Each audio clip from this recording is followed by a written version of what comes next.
우리가 지난 시간에 배운 것처럼 우리의 신앙의 선배님들은 그냥 단순하게 믿음 또는 단순하게 회개 이렇게 표현하지 않았다고 얘기했었잖아요. 그죠? 뭐라고 얘기했었다고 그랬죠? 예수님을 믿음으로 구원에 이르게 되는 믿음이다. 또 성령 하나님의 은혜로 말미암아 그 심령이 변화되어 죄에서 돌이키게 되는 생명에 이르는 회개입니다. 이렇게 표현을 했다고 그랬어요. 그러니까 우리도 그런 수식어들을 잘 기억하면서 믿음과 회개를 생각해 보면 여러분의 경건에 도움이 될 거라고 생각합니다. 자, 첫 번째, 우리의 구원은 행위가 아니라 오직 무엇으로 말미암는다? 믿음으로 말미암는 구원입니다. 자, 무엇으로부터의 구원입니까? 이 질문을 하게 되면 사실상 현대 기독교인들이 대답을 못하는 분들이 저는 개인적으로 생각하기를 거의 한 80% 이상은 될 거라고 생각을 해요. 이런 부분을 생각을 안 하거든요. 그러니까 이 기독교 신앙은 사실 우리 로이드 존스 목사님이 강조하신 것처럼 올바른 지식, 올바른 교리적 지식에서 출발점을 갖고 있는 거예요. 그러니까 무지한 상태에서 기독교 신앙을 갖는다는 것은 불가능하다라는 겁니다. 그러니까 여러분들 누군가 여러분들한테 이렇게 물어볼 수 있을 거예요. 너 예수님을 믿고 구원을 받는다고 그랬는데 그 구원이 도대체 어디로부터 구원을 받는다는 거야? 그 구원의 내용이 뭐야? 이렇게 물어볼 수 있잖아요. 그죠? 그럼 이렇게 대답할 수 있어야 되겠죠. 우리는 정말 아담 이후로 모든 인류가 타락했기 때문에 나도 죄인이고 죄인이 아닌 사람이 없다. 그 죄를 다 가지고 태어나고 죄책을 가지고 태어나는데 그 죄와 죄책과 죄로 말미암은 심판으로부터 사망으로부터의 구원이다 라고 얘기를 할 수 있어야 되는 거예요. 자, 두 번째, 아담 이후로 모든 죄인은 여러분들 아담은 뭘 가지고 있었다고 그랬죠? 하나님의 형상 중에 대표적인 것 세 가지 우리 권사님께서 그때 대답을 잘 하신 것처럼 지식과 거룩함과 의로움 세 가지가 있었어요.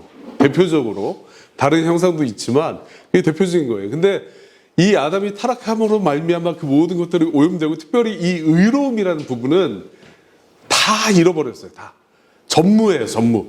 제로예요. 제로. 의가 없는데 아예 없어요. 그래서 로마서 말씀에 보면 뭐라고 말씀하고 있죠? 의인은 없나니 하나도 없다. 의인은 아무도 없다는 거예요. 의의 부재 상태, 의의 결핍이 아니라 의가 전무한 상태다. 그런데 이제 문제가 뭐냐면 이 의가 없는 상태에서는 우리가 빠르게 이 땅에 살아가면서 지옥을 향해 치닫게 된다는 거예요. 지옥을 향해서 달려가고 있다는 거예요. 왜냐하면 하나님 나라는 천국은 의가 없이는 들어갈 수가 없는 곳이기 때문에 그렇습니다. 그죠? 이 절망의 상태를 깨닫는 것, 이게 이제 하나님의 은혜로 말미암아 깨달을 수 있는 건데 예를 들어서 제가 설명을 해볼게요. 저는 이제 수영을 못해요. 그래서 제가 몰래 바다나 강이나 빠지면 진짜 이 명치만 이렇게 올라가면은 공황장애가 와요. 거의. 근데 턱을 지나간다? 100% 죽을 것 같아요. 죽어요. 근데 그런 물에 빠지면 제가 어떻게 하겠어요? 살려주세요, 살려주세요. 이렇게, 나 이제 죽는다고 구조 요청을 하지 않겠어요? 근데 여러분들 보도블록 위에 평지를 이렇게 걸어가는 사람이 살려주세요, 살려주세요. 저 죽을 것 같아요. 이렇게 얘기하면 뭐라고 하겠어요? 저 사람은 좀 정신이 이상하다. 이렇게 얘기하지 않겠어요? 근데 모든 사람들이 본질적인 의미에서는 영적으로 이렇게 죽어 있고 또 심판을 향해서 죽어가는 상태에 있다는 거, 물에 빠진 것처럼. 그래서 막 살려달라고 이렇게 자신의 상태를 인식할 수 있는 것도 누구로 말미암아서 인식할 수 있는 거예요? 하나님의 은혜로 말미암아 인식할 수 있는 거예요. 그죠? 자, 그 의가 하나님 나라에 들어가서 의가 필요한데 그 의를 창세전에 삼위 하나님께서 은혜 언약, 우리가 웨스트민스터 신앙고에서 배운 것처럼 은혜 언약을 친히 맺으시고 사람의 동의를 구하고 맺으신 게 아니에요. 그죠? 전적으로 은혜를 베푸신 거예요. 왜? 다 죽어 있으니까. 살아 있으면 교육을 통해서 개선을 시킬 수 있지만 죽은 시체는 커뮤니케이션이 된다 안 된다 가이야? 불가능하잖아요. 살려내야 되잖아요. 누군가 외부에서 힘을 줘야 되는 거예요. 생명을 허락하지 않으면 그냥 소망이 없는 거예요. 그죠? 그래서 성자이신 예수님께서 속죄 사역을 통해서 믿는 자들에게 이 의를 전가시켜 주시는 거예요. 이게 복음이에요. 그죠? 자, 우리 예수님께서 사람의 몸을 입고 이 땅에 오셔서 모든 율법을 온전히 지키시고, 이 신학적으로는 적극적으로 이 모든 것들을 지키셨다라고 해서 능동적인 순종이다 또는 적극적인 순종이다라고 얘기를 합니다. 죽음까지 순종하심으로 완성하신 완벽한 의. 죽음, 십자가에서 죽으셨잖아요. 그죠? 실제로 죽으셨어요. 이 죽음을 우리는 소극적인 의 또는 수동적인 순종이다라고 합니다. 그래서 이 적극적인 순종, 소극적인 순종을 합쳐서 그리스도의 순종을 완전한 순종이다, 온전한 순종이다. 이 의를 이룰 수 있을 만한 충분한 순종이다라고 얘기하는 거예요.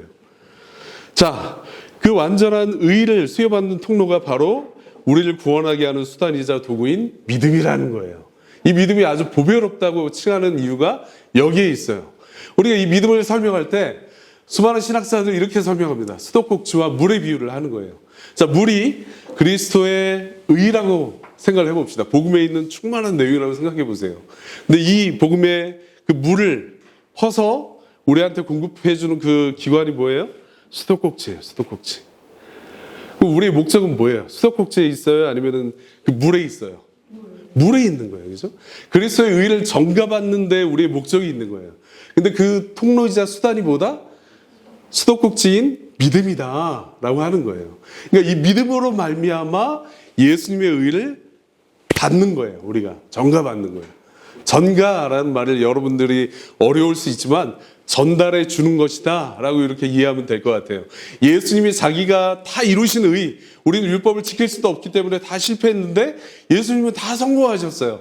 다 이루신 의를 작은 가온이가 예수님을 믿음으로 딱 붙잡을 때 그 의를 전달해 주는 거예요. 그럼 이제 가온이는 천국에 갈 수 있는 자격이 생기게 되는 거예요. 이게 복음이에요. 이게 은혜예요. 그죠? 자, 이 믿음이 우리의 그 그리스도의 모든 풍요로운 복을, 의를 우리에게 이끌어주는 통로다, 수단이다, 방편이다 라고 이렇게 생각하면 될 것 같아요. 자, 네 번째로 하나님의 말씀을 통해서 성령 하나님께서 자신의 상태를 깨닫게 해주신 죄인들은 비로소 그리스도를 믿음으로 붙들고자 합니다. 그리스도를 필요로 하는 이들에게만 주어지는 은혜입니다. 그러니까 예수님이 필요로 해야 예수님을 찾을 거 아니에요. 그죠? 이게 우리 신앙 선배들이 끊임없이 강조한 내용이에요. 그러니까 우리가 지난주에 이 은혜의 방편 말씀과 기도와 성례가 있다고 얘기를 했는데 그중에 말씀이 제일 중요하다고 얘기했어요. 근데 그 말씀이 무슨 말씀이라고 했죠? 우리가 이제 다다음 시간에 아마 다루게 될 텐데 특별히 이 설교단에서 선포되어지는 설교를 지칭한다라고 얘기를 했잖아요. 그죠? 하나님의 말씀을 해석, 적용하는 설교, 선포되어지는 설교를 통해서 죄인들이 자신의 그 상태들을 성령 하나님의 은혜로 말미암아 깨닫게 되는 거예요. 아니 우리 희연 자매가 이 말씀을 듣는 중에 자기의 상태를 깨닫게 되고 내가 정말 이렇게 죄인이라고? 그 죄인이라는 의식을 생기게 된다면 어떻게 되겠어요? 정말 회개하고자 하는 마음과 더불어서 자기의 이 죄를 해결하실 분이 누구의 유일한 분이 예수님이잖아요. 그죠? 예수님을 붙들고자 하는 마음이 생기는 거예요. 성령께서 그 마음을 주시는 거예요. 그래서 그 예수님을 믿고자 하는 믿음을 갈망하게 되는 거예요. 그런 사람들에게만 하나님께서 은혜를 베푸신다라는 내용입니다. 자, 이 보배로운 믿음은 하나님의 선물이며 인간의 모든 행위를 배제하는 특별한 선물입니다. 자, 선물이라고 할 때 선물은 정말 그냥 거저 주는 거잖아요. 그죠? 내가 어떤 노력을 해서 받는 게 아니에요. 그건 선물이 아니에요. 내 행위 때문에 얻어지는 거는 내 공로가 들어가는 거예요. 그죠? 내가 이렇게 열심히 했으니까 이 사람이 나를 이걸 준 거야 라고 할 때는 이 전제가 있잖아요. 내가 열심히 이 사람한테 잘해준 거. 근데 이런 게 전혀 없는데도 나에게 그냥 주는 것은 선물이라는 거예요. 선물. 믿음은 선물이에요. 그죠? 자, 여러분. 자, 믿음은 내가 믿는 거예요. 그죠? 내가 믿는 거예요. 내가 믿음의 결단을 하는 거예요. 내 힘으로 믿는 거예요. 맞아요? 내가 작정하고 내 힘으로 믿는 거예요. 아니라고 그랬잖아. 아니라고 그랬잖아. 그죠? 믿음은 선물이에요. 내가 작정하고 내 힘이나 내 공로가 전혀 들어갈 틈이 없다는 거예요. 하나님의 은혜로 그냥 주어지는 거예요. 소망이 없기 때문에. 여러분들이 영적인 시체의 상태에 있다는 사실을 항상 기억하면 좋겠습니다. 그래서 제 아끼는 후배가 있어요. 아직 이제 제가 복음 전도 대상자인데 그 친구가 저하고 대화를 하다 이런 얘기를 했어요. 만약에 차장님이, 제가 이제 직급이 차장이었거든요. 그전 회사 다닐 때. 하나님에 관한 얘기를 하다 이렇게 저한테 질문을 하더라고요. 만약에 차장님이 저한테 하나님이 계시다는 사실을 눈으로 보여주면 내가 믿겠습니다. 하나님이 존재하신다는 사실을 입증해주면 내가 그거 보고 믿겠다. 그래서 제가 이렇게 얘기했어요. 아니야, 넌 그거 믿을 수 없어. 하나님이 실제로 그거 보여주셔도 넌 믿을 수 없어. 왜 그런지 아니? 그러니까 왜 그러냐? 믿음의 주체가 네가 아니기 때문에 그래. 믿음은 하나님이 은혜로 허락하시는 거야. 네가 아무리 기적을 본다고 해도 너는 믿을 수 없단다. 이렇게 설명을 한 거예요. 이게 맞는 거예요. 그죠? 믿음의 주체는 하나님이십니다. 자, 이 구원하는 믿음은 특별히 그리스도를 아는 지식을 요구합니다. 어느 누구도 무죄한 상태에서 결코 구원을 받을 수 없어요. 로마서 10장 1절부터 이하에 나오는 쭉 그 말씀들이 그거잖아요. 그죠? 사도 바울이 유대인들을 향해서 이렇게 탄식을 하는 거예요. 너희가 정말 하나님을 향한 놀라운 특출난 열심이 있어. 율법을 정말 철저하게 지켜. 정말 대단해. 그런데 너희의 열심은 바른 지식을 좇는 열심이 아니야. 그릇된 것이야. 너희에게는 지식이 없고 열심만 있어. 라고 얘기하는 거예요. 그러니까 바른 지식이 없다는 거예요. 예수님을 모르는 상태에서 구원받을 수 있는 사람이 있습니까? 예수님이 나를 위해서 무엇을 행하셨는지 그걸 알지 못한 상태에서 구원받을 수 있는 사람이 있어요? 있으면 한번 보여주세요. 없어요. 요즘 시대에는 사실 지난 시간에 말씀드린 것처럼 감정을 우선시하는 신앙이 많이 발달되어 있고 보급되어 있어요. 그래서 예수님을 아는 지식에 대해서는 굉장히 소홀한 부분이 많이 있습니다. 근데 예수님을 아는 지식이 없이 어떤 그런 감정을 고양시키는 것은 정말 예수님이 말씀하신 것처럼 모래 위에 집을 짓는 것과 마찬가지예요. 그죠? 감정이 싹 오를 때는 자기가 마치 신앙이 있는 것처럼 얘기하지만 감정이 싹 사라지고 난 다음에는 공허함에 빠지게 되는 거예요. 우리의 반석은 예수 그리스도를 바르게 아는 그 지식을 통해서 세워지게 되는 거예요. 그래서 요한복음 그 말씀에도 있잖아요. 그죠? 요한복음의 영생은 유일하신 하나님과 그의 보내신 자 예수 그리스도를 아는 것입니다. 라는 내용이에요. 어느 누구도 예수님에 대해서 모르는 사람들, 예수님의 사역에 대해서 무지한 상태에서 구원받을 수 없어요. 그 지식이 굉장히 중요한 내용이에요. 그래서 우리는 예수님을 아는 지식이 반드시 필요하고 그것을 공부해야 됩니다. 또 말씀을 들어야 돼요. 계속적으로. 그죠? 왜냐면 이 무지의 상태에서는 항상 왜곡된 결과를 만들어내기 때문에 그래요. 결과적으로는 그런 이단들이 나오는 이유가 뭐냐면 그리스도를 아는 지식의 부재가 항상 여러분들 이걸 아셔야 돼요. 어떤 그 그리스도를 아는 참된 지식의 부재, 이 지식이 없는 상태면 뭐 진공 상태처럼 아무것도 없는 상태가 되는 게 아니라 반드시 거짓된 가르침이 그 자리를 메우게 되어 있어요. 이게 교회사에서 살펴보면 끊임없이 반복되는 내용이 지금도 그렇고. 그래서 예수님을 바르게 하는 지식이 없는 사람들은 어떠냐? 다른 헛된 지식을 그 안에 채움으로 말미암아 구원에 대한 왜곡된 지식을 가지고 있고 하나님을 대적하게 되는 거예요. 유대인들처럼. 아시겠습니까? 예, 우리의 믿음에 대해서이신 그리스도. 기독교와 다른 종교의 큰 차이점이 하나가 있다면 그건 아까도 말씀드렸다시피 공로주의예요. 공로주의. 자, 불교도 석가모니를 위시해서 자기의 그 도를 수행을 합니다. 수행. 그 도에 이르기 위해서. 그 유교도 마찬가지고요.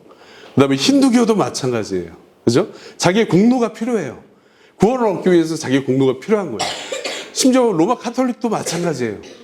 어느 정도 일정의 공로를 인정하는 거예요. 자기의 노력과 열심이 있어야 돼요. 그래서 마틴 루터 목사님이 회심하기 전에 계속 계단 위를 올라갔던 거 아니에요? 그래서 죄가 생각날 때마다 자기를 채찍질을 했던 그 고행을 했던 이유가 뭐예요? 자기가 정말 하나님 앞에 더 경건하게 살고 싶은 마음, 믿음을 정말 더 가지고 싶은 마음, 또 의롭게 하나님 앞에서 의롭게 받아들여지기를 원하는 간절함이 있었기 때문에 그런 일들을 했던 거예요. 근데 기독교 신앙은 그런 신앙들과는 다르잖아요. 그죠? 뭐예요? 공로가 그리스도께만 있다는 거예요. 우리에게 없어요, 공로가. 여러분이 어떤 노력을 해도 여러분의 구원에 있어서 1.1획도 진일보할 수 없습니다. 오직 그리스도를 붙드는 의존하는 믿음 외에는 다른 것이 들어올 틈이 없는 거예요. 이게 중요합니다. 그죠? 스스로 우리 죄의 문제를 해결할 수 없기 때문에 그런 거예요. 스스로 우리의 죄의 문제를 해결할 수 없어요. 다른 종교는 스스로 자기의 죄를 해결할 수 있다고 가르치기 때문에 산속에 들어가서 수행을 하거나 자기 몸을 해하거나 자기 자식을 제단에 바치기까지 하잖아요. 헛된 그 우상들을 섬기는 사람들은. 그렇지 않습니까? 근데 기독교 신앙은 그렇지 않다는 거예요. 우리의 공로가 들어갈 틈이 없다라는 겁니다. 자, 타락하고 소망이 없는 인간이 바라봐야 될 대상은 오직 우리를 대신하여 모든 의를 이루시고 우리에게 그 의를 믿음이라는 통로를 통해 전가해 주시는 주 예수 그리스도입니다. 바로 이것이 타락한 인간에게 유일한 소망이요 유일한 복음입니다. 그리스도 안에서 구원받은 사람들은 그리스도를 사랑하고 그분과 인격적인 연합 안에서 교제의 즐거움을 맛보며 살아갑니다. 타종교와의 또 특출난 차이점이 한 가지가 더 있는데 이겁니다. 타종교는 그 신과의 인격적인 교제를 강조하지 않아요. 예? 대상을 사랑하라고 말하지 않는다는 거예요. 여러분들 기도할 때 정말 잘 생각해 보십시오. 예수님을 정말 사랑하는 사람들의 기도는 정말 목사님께서도 몇 번 나눠주셨지만 예수님을 찬양하고 높이고 그분의 아름다움을 바라보는 기도예요. 근데 우리의 기도가 예를 들어서 저 이거 합격하게 해주세요. 이번에 수능에 정말 시험 잘 보게 해주세요. 좋은 회사 들어가게 해주세요. 좋은 대학 가게 해주세요. 좋은 여자 만나게 해주세요. 돈 많이 벌게 해주세요. 이런 것들로 가득 차 있다. 이러면 제가 한 가지 말씀드릴게요. 어떤 기도냐? 옛날에 조선시대 때 정한수라는 게 있어요. 깨끗한 물을 떠놓고 보름달이 떴을 때 비나이다 비나이다 하는 사람이 있거든요. 그 사람이 그 기도했던 내용이 똑같아요. 우리 자식 잘 되게 해주십시오. 우리 아프지 않게 해주세요. 우리 행복하게 해주세요. 비나이다 비나이다. 계속 그렇게 기도하는 거예요. 근데 여러분들 잘 생각해 보세요. 이 정한수를 떠놓고 산신령에게 기도하는 사람들은 산신령을 사랑한다 하지 않는다? 사랑의 대상이 아니에요. 상관없어요. 그냥 자기 복만 이루어주면 되는 대상이에요. 근데 예수님은 어떤 분이에요? 우리와 우리 안에 들어와서 연합되어 계시고 우리와 함께 먹고 마시고 식사하고 교제하고 말씀으로 서로 연합되어 있는 영적인 연합이 일어나는 그런 분이시잖아요. 사랑의 대상이시잖아요. 그죠? 그래서 우리 율법의 핵심이 뭐라고 했어요? 첫 번째가 하나님을 마음을 다하고 뜻을 다하고 힘을 다하여서 내 주 하나님을 사랑하라. 이런 종교가 없다는 거예요. 불교도 석가모니를 그렇게 사랑하라고 가르치지 않는다는 거예요. 힌두교도 마찬가지예요.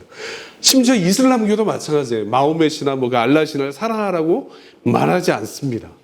인격적인 사랑을 강조하는 종교는 예수님, 기독교밖에 없어요. 여러분들이 정말 여러분들의 기도가 깊어지길 원한다면 예수님을 많이 묵상하십시오. 예수님에 대한 그 사역을 성경을 통해 많이 공부하고 묵상하고 그 내용대로 토대로 해서 기도해 보십시오. 그럼 기도가 많이 바뀌어질 것입니다. 예, 이상입니다.